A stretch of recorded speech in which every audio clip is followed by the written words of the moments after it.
Hi everyone, this is my 28-week update.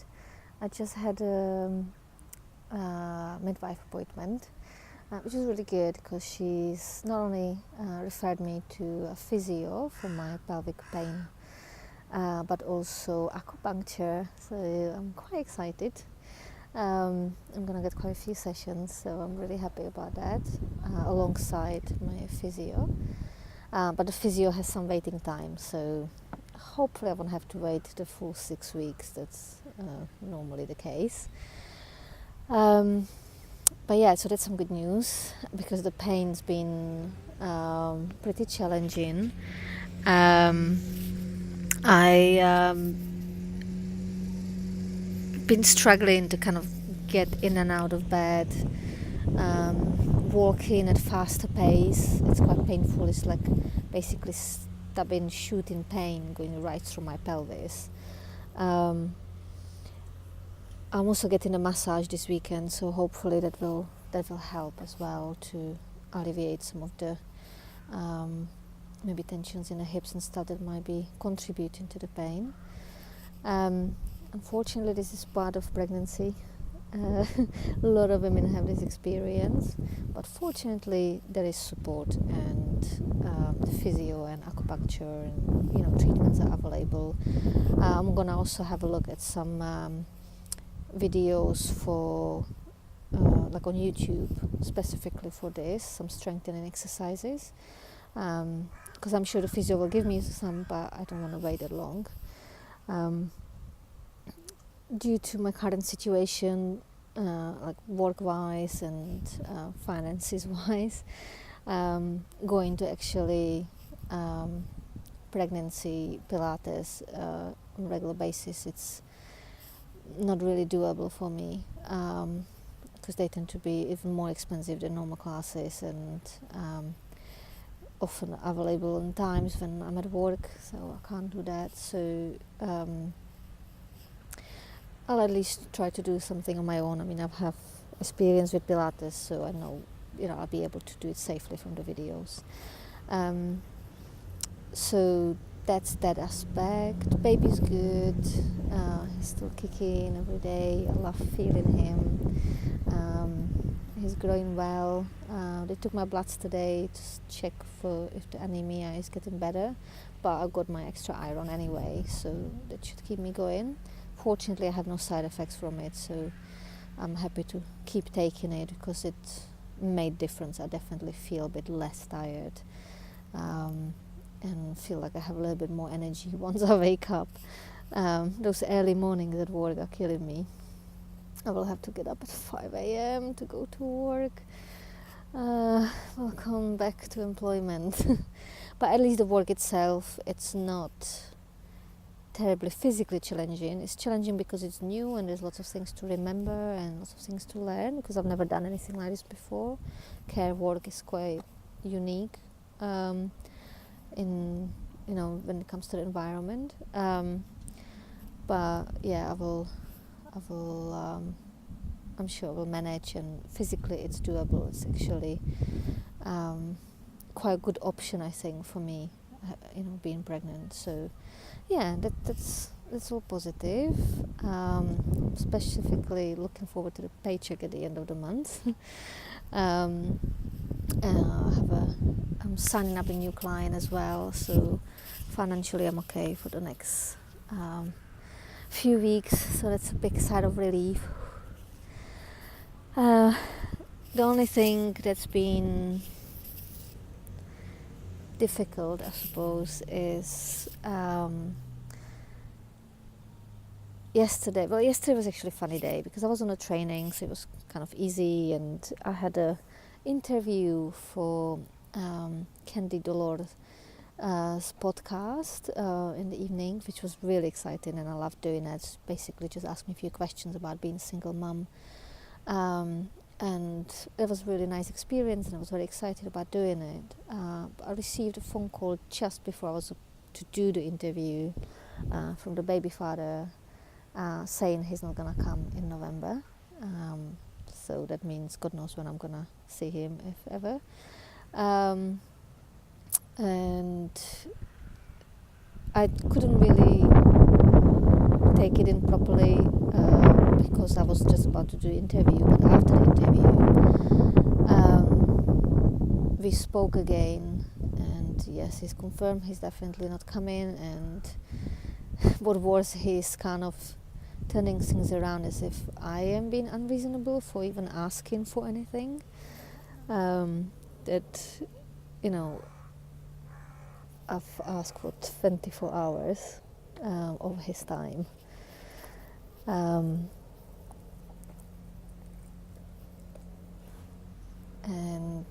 he's made it into like, oh God, you know, how I don't understand him, how it's difficult for him, poor him, having rent-free accommodation, having a job and having his family. Yeah, that must be very difficult for him, bless him. I just felt so upset yesterday. Cried really, like proper kind of like cry. Like it just really hit me. I just didn't realize how much it's affecting me, you know. And what I realized that why it was so painful, it was, you know, the kind of final rejection, because that was the last thing I wanted of him. Last thing I hoped for is that he's gonna come in November. We're gonna do the photo shoot together. So I'm gonna have some beautiful pictures, you know, for my son when he's born, and that we're gonna do some shopping together, you know, for the baby, and just reconnect a little bit. So, you know, I don't want to get back with him, but just like being friendly and having kind of caring relationship. And I don't know, I suppose I just wanted to have that experience of the make me want to cry even now. I just wanted to have that experience of the baby father, being able to feel the baby kick when it's my belly, and, you know, listen to him moving inside and talking to him and feeling my belly. And I'm not gonna have that experience. Sorry. And I suppose I just need to grieve that. It is what it is. I am truly and fully single mom, and that means that there is no partner to share these things with, and that's the reality, and I accept it. But I still feel I need to grieve the hope I've had, that I still had a chance of having a little bit of that experience, and the hope that it's not gonna be just me and baby, that he is going to be present. I know the baby father to some level, but it's okay. I'm making peace with the fact that that's it, you know, I'm done, this is it. And if he turns up at some point in the future, you know, of course I will not stop him from meeting his son, but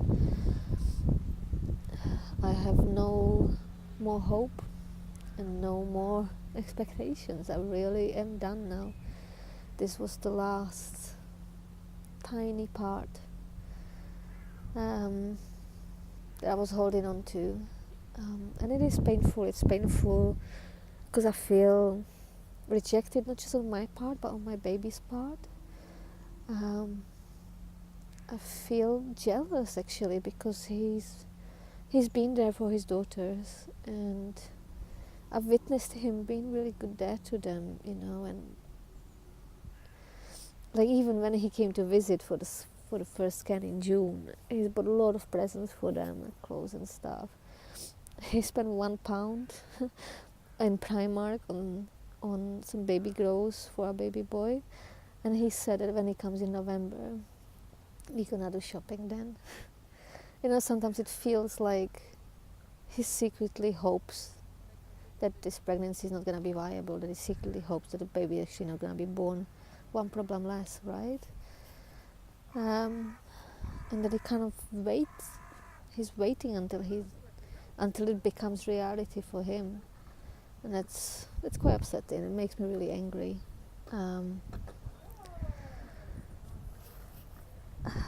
Which is not helpful. It's not, there are anger and sadness and grief and all that. They are not emotions that are helpful to me or to my baby. So I'm just allowing myself to feel them fully now. But I'm resolute that I am letting go of this, and I'm letting go of him, and I just no longer care, because my baby deserves better. I'm refusing to spend any more energy on him when it's my baby that needs it, and I need to focus on getting my accommodation sorted, because there's still possibility of me ending up in a hostel for a few weeks, which is less than desirable, really. I don't have space to start storing even things like nappies and just getting prepared, so that's quite stressful.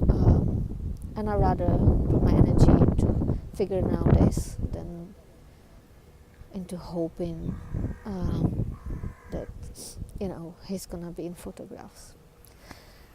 Well, so I have photographs when it's just me and my baby, and I suppose that's how life's gonna be, so that's the reality. It's not what I was hoping for or wanted, but that's life, I suppose. And today when I woke up, it was a really sunny day. It was beautiful, like the sun was just shining on my face, and I just felt it's gonna be okay. Whatever happens, it might not go according to my plan, but it's gonna be okay. And yesterday I was so upset. I actually threw up. And the unfortunate thing is, when you're pregnant and throwing up, apparently all the muscles go, so I also peed myself. So it was quite grueling experience. Like I was so upset and so exhausted by it all. So waking up this morning and just feeling hopeful for my future, my baby's future, and just feeling positive again, that as long as my baby's healthy, as long as I'm capable of looking after him, nothing else matters.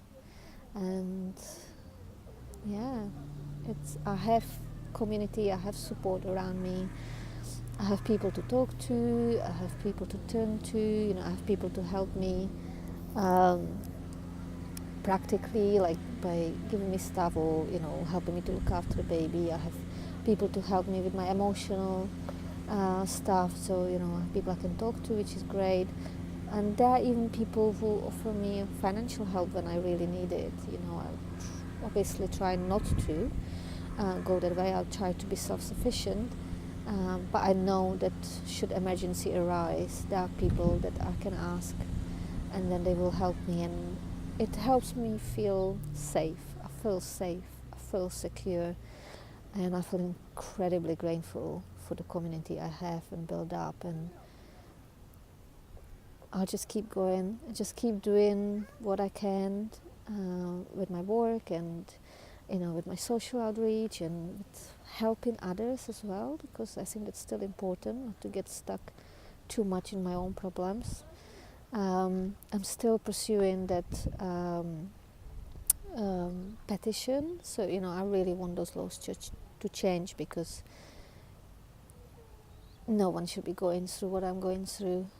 It's making things very stressful, and fortunately I'm very lucky that my pregnancy is actually okay, but God forbid I had any issues like preeclampsia or anything like that. Any additional stress would just make it so much harder, and obviously not having accommodation, it's pretty stressful. So yeah, I'm struggling on. Actually better than struggling. I'm not struggling. I'm doing all right.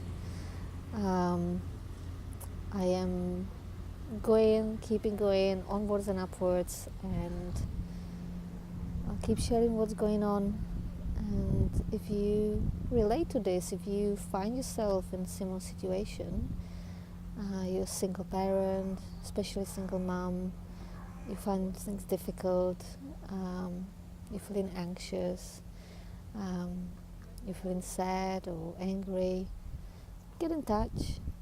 Sometimes just talking to someone who is in a similar position can really help, to just gain different perspective and to empower yourself, to feel better in yourself and not get affected so badly by outside circumstances that you have no power over.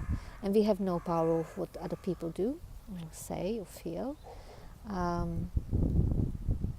We can only have the power over our feelings and actions and thoughts. So yeah, reach out. I'm happy to help. Alright, I'll see you next week.